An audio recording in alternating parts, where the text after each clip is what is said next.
வணக்கம். 18 வயசு ஆயிடுச்சா? புதிய வாக்காளர் பெயர் பதிவு பண்ணிட்டீங்களா? அட இன்னும் இல்லையா? உடனே உங்க மொபைலை எடுங்க. இந்திய தேர்தல் ஆணையம் உருவாக்கிய ஓட்டர் ஹெல்ப்லைன் ஆப் இன்ஸ்டால் பண்ணுங்க. சீக்கிரம் வேலையை முடியுங்க. நம்ம மொபைல்ல கூகுள் பிளே ஸ்டோர் உள்ள போய் ஓட்டர் ஹெல்ப்லைன் ஆப் டவுன்லோட் பண்ணி இன்ஸ்டால் பண்ணிடுங்க. அதை ஓபன் பண்ண உடனே இடது பக்கம் இருக்கிற நியூ யூசர் ஆப்ஷனை கிளிக் பண்ணுங்க. உங்களுடைய மொபைல் நம்பரை என்டர் பண்ணிட்டு சென்ட் ஓடிபி கிளிக் பண்ணுங்க. உடனே அந்த மொபைல் நம்பருக்கு ஓடிபி வரும்.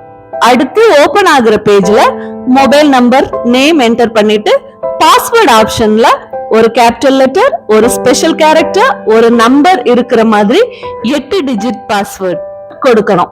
ஓடிபி என்டர் பண்ணணும். உடனே யூசர் கிரியேட்டட் சக்சஸ்ஃபுல்லின்னு வரும். ஓகே கிளிக் பண்ணுங்க. அப்புறம் மொபைல் நம்பர், பாஸ்வேர்ட் கொடுத்து லாகின் பண்ணுங்க.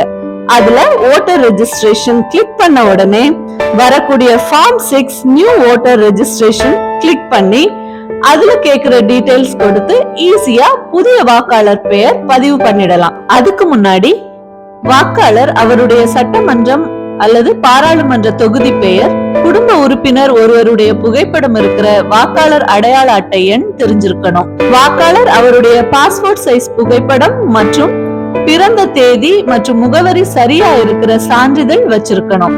அவ்வளவுதான். ரொம்ப ஈஸியா ஒரு சில நிமிடங்கள்லயே புதிய வாக்காளர் பெயர் பதிவு பண்ணிடலாம். கையில இருக்கு செயலி, வேலை முடிந்தது, ஜாலி.